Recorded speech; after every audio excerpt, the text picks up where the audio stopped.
guys, and welcome to my video. Alright guys, so I'm editing the video you're about to watch, but I just thought this would be a prime opportunity to show you when I might pull out my eyelashes because I don't do well in bad weather and it's hailing right now. So just to show you guys, a piece of pine straw. Oh. See, no. Just like 20 minutes ago, how pleasant it was outside. And this would be a time I would start plucking out my eyelashes, but I'm not going to. I'm going to talk to you guys. Everything's okay. Okay. Hopefully you'll see this Saturday night. I still have to edit a good bit. I hope you guys enjoy, and I'll see you in the video. Bye. Hey everyone, and welcome to this very casual video. I'm sorry it's been a while. I had a very crazy week, but I wanted to get this out. I've just been thinking about it and I just wanted to make a video on it. So let's get into it. So if you clicked on this video, you either know what Trichotillomania is and you either have it or you know someone who does. Ow, foot cramp. Oh. I cannot make a video. I've upped my ballet classes from 1 day a week to 3 and my feet are killing me. Like, I'm actually in my shoes right now. So let me give you the actual definition of trichotillomania. Trichotillomania is the impulse disorder characterized by the compulsive urge to pull out one's hair, leading to noticeable hair loss or balding, distress, and social or functional impairments. So let me tell you my story of my history with trichotillomania. I was in pre-K when my mother noticed me plucking out my eyelashes and asked why I was doing that, and it confused her. I replied, "It makes a funny popping noise whenever you know, plucked them." I was stressed the first time in my life.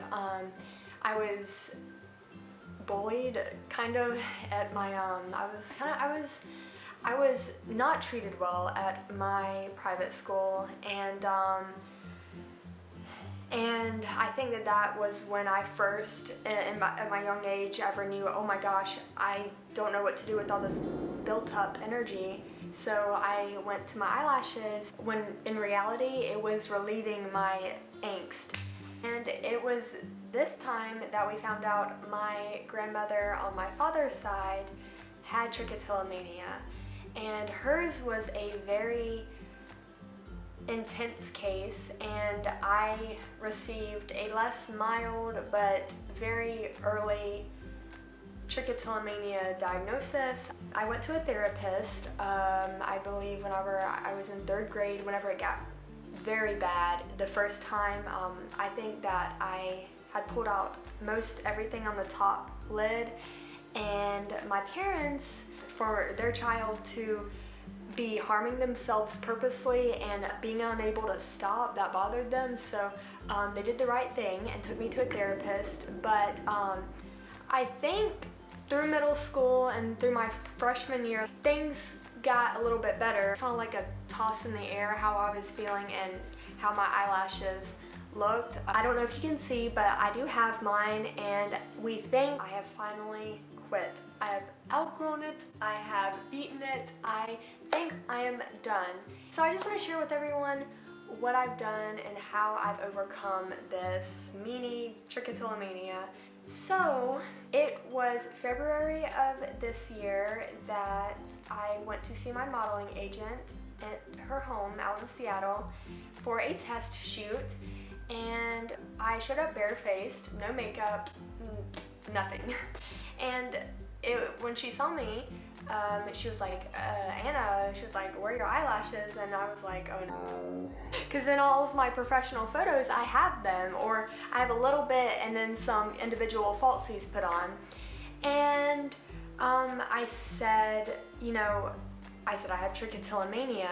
In a way, it's how I was coping with stress, but it upped my levels of anxiety. So it was not a win-win. It was, a lose-lose. And I was terrified when she asked. And this was the moment when she said, Anna, this is your career, and you cannot work at the level I'm afraid you would like to without eyelashes. This was the first time I had ever had to come face to face with the problem of, okay, you're gonna throw your career away if you keep doing this. And so we agreed that I would not pluck. I think what happened in my case was I had to stop permanently. And this was going to be a big milestone in my life because I'm sure all the other trichsters out there know it's something that is always weighing on your mind. Like my jobs and stuff, makeup artists would, I would always bring false eyelashes and say, here you go. And they would be, just very curious as to where are my eyelashes? And that's totally understandable. And it would make me very uncomfortable to say I have trichotillomania, and they wouldn't understand that. And I'd have to say I pull my eyelashes out, and that is the worst thing to have to say about yourself. It's different from biting your nails, and it's different from twiddling your thumbs. It is a beast. Exercise really helps, I promise you. I mean, just do like 10 push-ups, bang, bang, bang, bang, on your knees. Do 10 little mild crunches, and if you do that enough times, some way it helped. So that would definitely be a solution. Next would be talking to someone about it. My mother, I'm homeschooled, so I'm around her a lot. If I'm sitting there doing work and I feel the urge, I will go directly to her and I will say, Mom, I feel like I want to pull out my eyelashes and I know I can't do it, so I go talk to her, or I wait until it passes and then I'm clear. Okay, next, my third would be think ahead. If you just think about it, how much is it worth to pull and feel guilty afterwards? It's not.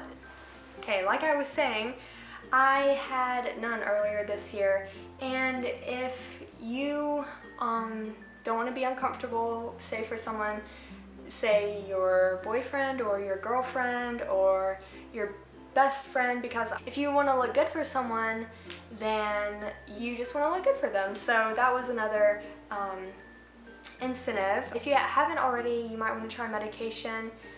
Me personally, that made it worse, so I said to heck with that and stopped, but maybe you could try that.